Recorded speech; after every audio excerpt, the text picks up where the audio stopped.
Bonjour à tous, bienvenue au lancement du livre Mission Blablacar.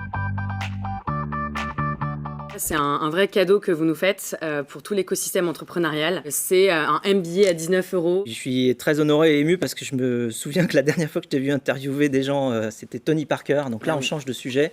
Maintenant, tu parles de MBA. La dernière fois, tu parlais de NBA. Moi, j'adore les acronymes. Ah ça oui. Voilà, c'est un festival d'acronymes, un petit peu les fiches méthodes. On aime bien la synthèse aussi, donc on s'est très bien entendu. Ce moment de création est vraiment important. C'est un moment un peu unique, un peu magique. Du bizarre à l'évident, parce que le covoiturage est passé justement grâce à cette aventure de quelque chose qui n'était pas évident et à quelque chose qui maintenant est utilisé par 20 millions de Français et 100 millions de gens dans le monde. Etc. J'avais donc mes amis qui le voyaient, qui se disaient d'ailleurs qu'est-ce qu'il fait Fred, parce que eux tous ils étaient partis chercher un vrai boulot. Enfin on peut en parler, mais enfin à l'époque entrepreneur c'était pas un vrai boulot. Et vous avez beaucoup travaillé sur la confiance dès le départ.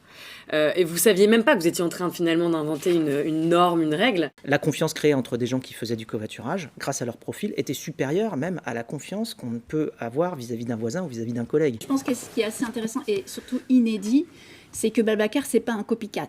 Et donc c'est ce qu'on appelle aujourd'hui de l'impact by design. C'est-à-dire qu'on construit un produit pour justement aller améliorer une inefficacité physique ou bien pour aller contrer les effets néfastes de tel ou tel surdéveloppement. Le chat de Fred s'appelle Carbone et je crois qu'il a écouté la pitch plusieurs fois. Ouais, très patiemment. Très patiemment. Ouais.